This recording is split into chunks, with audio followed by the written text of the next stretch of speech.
The other two, the first two he built burned down. You may have read about that. One of them was actually in the same location, and then the first one was built in 1875. It was a couple blocks down from here. So this one, he was kind of reluctant to build it because he had already lost two of them to fires. But the townspeople really wanted him to build this one.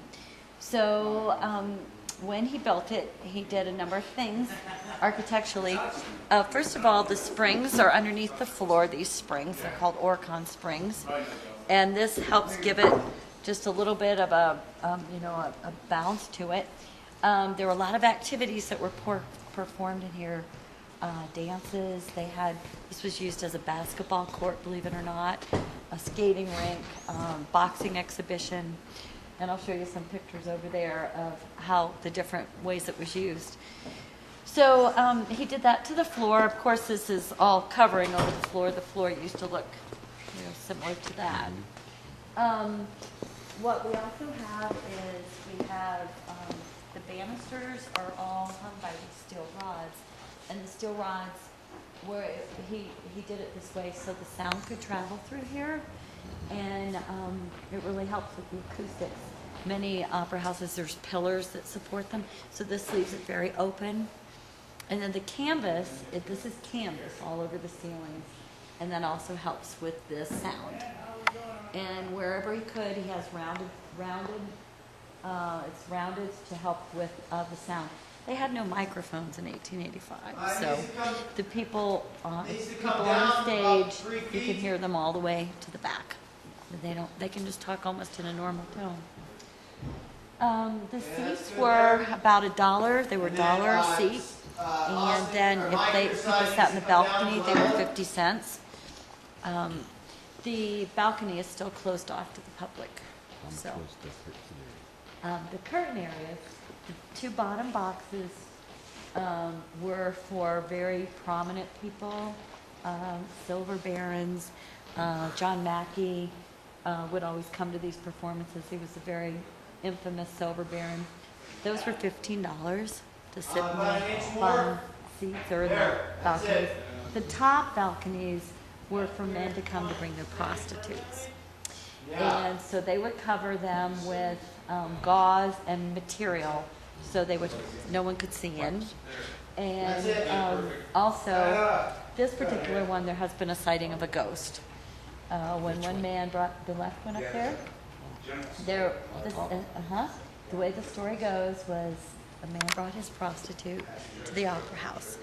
And she enjoyed the performance so much. It was such a mystical experience that when she left and she went home, she thought what a horrible life she was leading as a prostitute, and she overdosed on opium. So some people have seen her. I've never seen her, but some people have. So as we go forward here, I wanted to point out this is a raked stage, which you may have heard that term before. It's 5 inches higher in the back. And if you ever come again, you might be able to go backstage on a tour. Since they're setting up, I can't take you on stage today. But because it's 5 inches higher in the back, it allows for the audience to see the performers better. And also, it gave us the terms upstage and downstage. The two heaters over here are original heaters for Piper's Opera House. There were 4, and there are only 2 left right now, the 2 black heaters. And the flag was donated to Piper's from Senator Harry Reid within the last 2 years. It flew over the Capitol building in Washington, D.C. What I was going to say was that there's a new flag every day that they fly over the Capitol building in Washington, D.C. And they give the flags to the senators and other government officials to give to their states.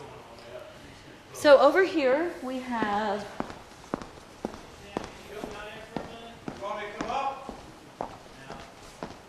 this is a dress that was worn by a little 6-year-old.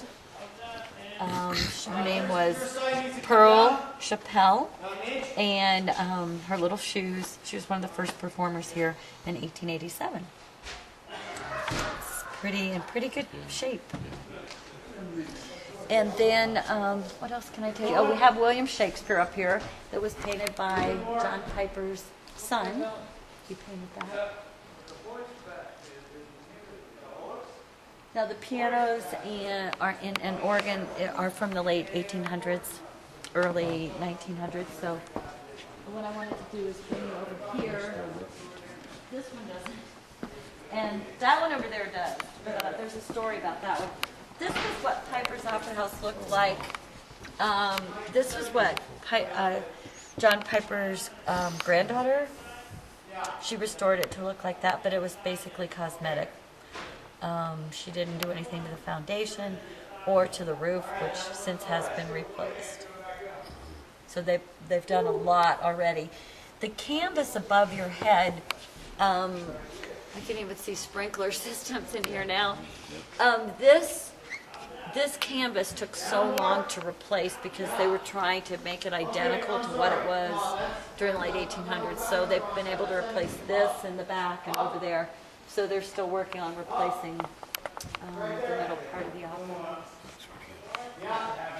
And then this was what it looked like originally. As you can see, the curtain. And there's different businesses that actually advertised on the curtain. Their businesses, which is kind of neat. So when the curtain came down, you could see all these different businesses. So here we have different songs that they sang, and this was all during that time. Take Me to Dear Old Comstock. These were some shoes that a lady wore during that time, and her handbag. And Lily Langtry and Maud Adams were two very famous actresses of the day. This is an old mining shaft right here that you're looking at. Maud Adams, she was considered one of the most beautiful actresses of the time. She was the first person to play Peter Pan on Broadway. This is a picture of her right here. And you'll see there's a number of other pictures of her over there on the wall. The chandelier was, before they got the chandelier, all the lighting was on the stage with gas lighting. And so it was rather dangerous for the actors and actresses. If they walked by it, they could get burned. When they got the chandelier, which was in the early 1900s, they were just so excited because they could spotlight it on a performer, or they could use diffuse light.